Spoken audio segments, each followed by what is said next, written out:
Selamat pagi, siang, sore, ataupun malam. Saya Sheryl Grasela dari Program Studi Teknik Industri Angkatan 2020 Universitas Pelita Harapan. Dan dalam kesempatan kali ini saya akan mempresentasikan salah satu topik dari mata kuliah manajemen pemasaran, yaitu Managing Marketing Information System. Nah, di dalam topik kali ini juga akan saya berikan contoh implementasi, akan sama-sama kita lihat yaitu pada perusahaan Spotify. Nah, untuk cakupan pembahasan kali ini, kita akan berfokus kepada Marketing Information System atau MIS, yang mana terbagi ke dalam 3 tahapan, dimulai dari Assessing Information Needs, kemudian ada tahapan Developing Needed Information, dan yang terakhir adalah Analyzing and Using Information, atau dapat dideskripsikan di dalam Marketing Information System akan dilakukan penilaian informasi yang dibutuhkan, kemudian informasi yang telah didapatkan akan dikembangkan, kemudian setelah dikembangkan, informasi ini akan membantu para pengambil keputusan untuk dapat menganalisis pengambilan keputusan yang dapat mereka lakukan pada perusahaan. Nah, di dalam tahapan Developing Needed Information, untuk pencarian internal database dan juga dilakukannya marketing research tentunya akan berhubungan langsung dengan lingkungan marketing atau marketing environment, yang mana komponen-komponen dari lingkungan pemasaran terdiri atas target markets atau target pasarnya, kemudian marketing channels, competitors, publics, dan juga macro environment forces. Nah, di dalam kesempatan kali ini, kembali lagi kita akan berfokus membahas ke marketing information systemnya.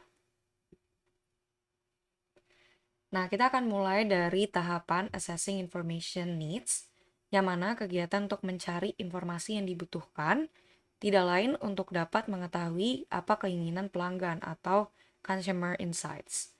Nah, MIS yang baik atau Marketing Information System yang baik akan dapat menyeimbangkan informasi yang diinginkan para pengguna dengan apa yang benar-benar mereka butuhkan, yang mana semuanya ini juga harus selaras dengan apa yang dapat perusahaan berikan.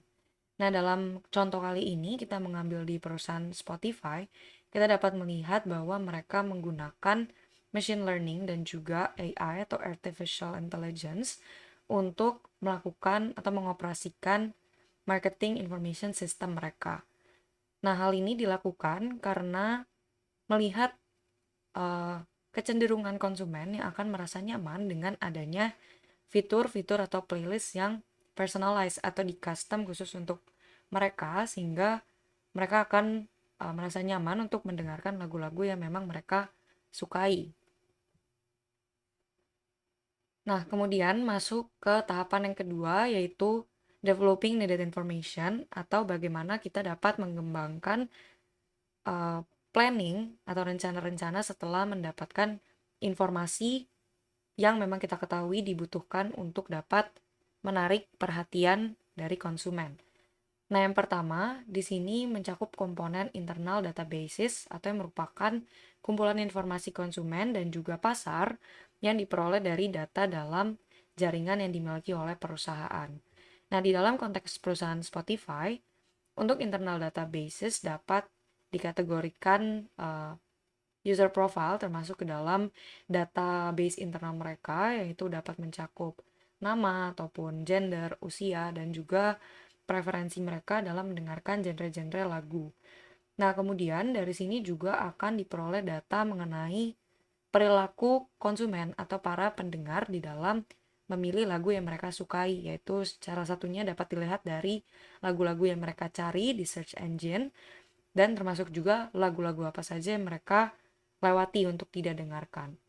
Nah, yang mana sistem ini juga dapat memungkinkan kita mengetahui berapa durasi waktu yang digunakan atau bisa dilakukan oleh consumer untuk mendengarkan lagu-lagu tersebut. Nah, yang kedua komponennya adalah marketing intelligence, yang mana akan dilakukan pemantauan secara sistematis, pengumpulan, serta juga analisis informasi untuk umum, tentunya mengenai konsumen, pesaing, dan juga perkembangan di lingkungan pemasaran. Nah, jadi di sini tidak terlepas dari marketing environment atau lingkungan pemasaran ya. Nah, yang mana di dalam perusahaan Spotify mereka memiliki divisi untuk marketing intelligence nih. Salah satunya data yang diperoleh adalah Mauhan M. Zonozi, di mana beliau merupakan seorang Head of Innovation sekaligus Market Intelligence pada perusahaan Spotify. Nah, dengan adanya teknologi atau juga divisi ini, maka akan memungkinkan sistem yaitu dari Spotify untuk dapat membuat customized playlist mix.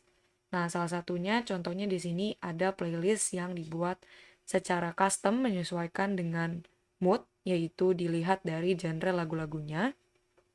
Kemudian di sini juga terdapat daily mix yang dibuat berdasarkan dikelompokkan berdasarkan artis-artis yang memang sering kita dengarkan. Jadi di sini dibuatkan beberapa daily mix berdasarkan artis dan juga genrenya. Dan juga di sini diberi nama fitur Uniquely Yours, yang mana diberi beberapa playlist, yaitu untuk playlist on repeat adalah khusus untuk lagu-lagu yang memang sering kita putarkan atau didengarkan berulang-ulang, dikelompokkan di dalam playlist ini, kemudian time capsule dan juga banyak playlist lainnya. Nah, kemudian untuk komponen berikutnya adalah marketing research, yang mana merupakan proses desain sistematis, pengumpulan, serta analisis dan juga pelaporan data yang relevan dengan situasi pemasaran tertentu yang sedang dihadapi oleh organisasi.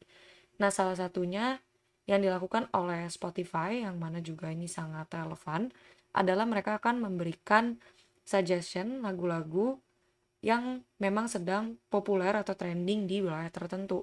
Nah, salah satunya yang paling baru di sini adalah lagu apa yang baru saja rilis dan juga sedang trending di Indonesia akan langsung dikeluarkan di menu utama aplikasi Spotify, sehingga orang-orang atau pendengar akan tertarik untuk mendengarnya.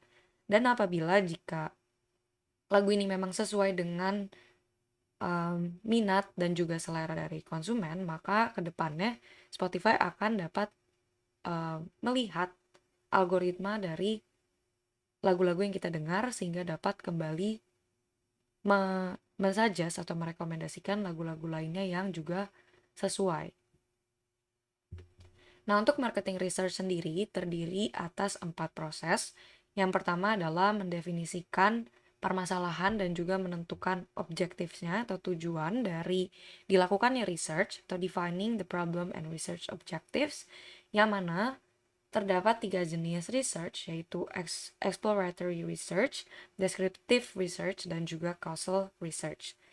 Nah, setelah tahapan yang pertama, selanjutnya akan dilanjutkan dengan pengembangan riset atau pengembangan perencanaan riset yang telah kita lakukan di dalam rangka pengumpulan data atau informasi, atau developing the research plan for collecting information, yang mana untuk data sendiri juga terdapat 2 jenis, yaitu primary dan secondary data. Tahapan selanjutnya adalah untuk mengimplementasikan planning yang telah kita buat dalam melakukan riset. Nah, hal ini tentunya bertujuan untuk mengumpulkan data dan juga kedepannya akan dianalisis, yaitu implementing the research plan, collecting and analyzing the data. Nah, untuk tahapan yang terakhir adalah menginterpretasikan dan juga melaporkan data-data hasil penemuan riset kita secara sistematis, yaitu interpreting and reporting the findings. Nah, selanjutnya masuk ke bagian yang terakhir dari Marketing Information System atau MIS, yaitu Analyzing and Using Information, di mana di sini dibahas mengenai peranan Big Data dan juga Customer Relationship Management atau CRM.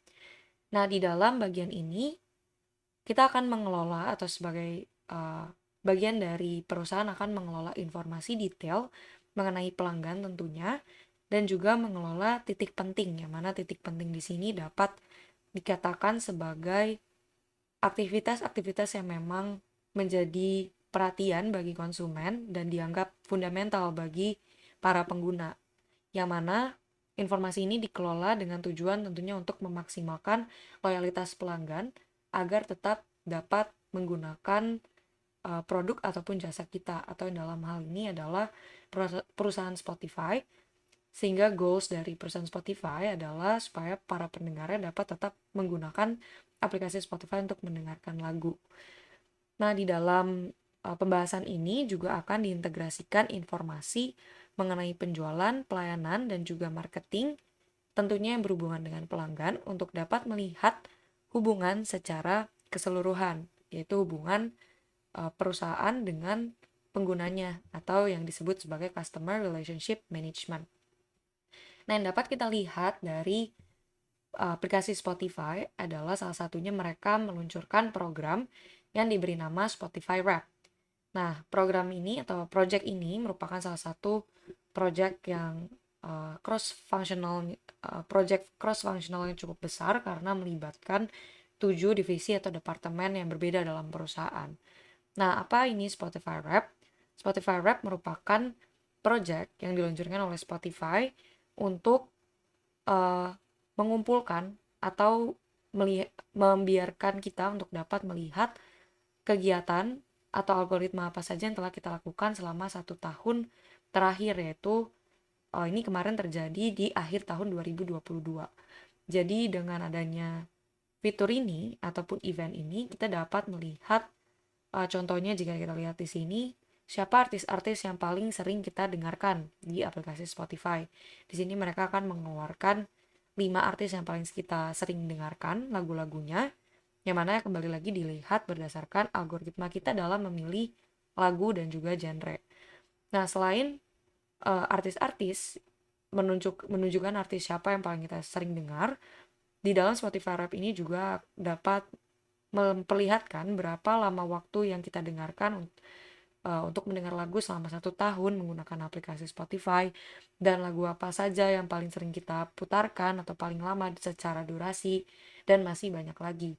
Yang mana hal ini tentu akan memberi kesan tersendiri bagi penggunanya, termasuk saya sendiri adalah pengguna Spotify, karena fitur ini sangatlah menarik ya. Dengan adanya Spotify Wrap, kita juga dapat men-sharingkan hasil dari Spotify Wrap kita ke berbagai platform seperti salah satunya Instagram. Jadi kita dapat saling melihat Spotify Wrap milik pengguna lainnya.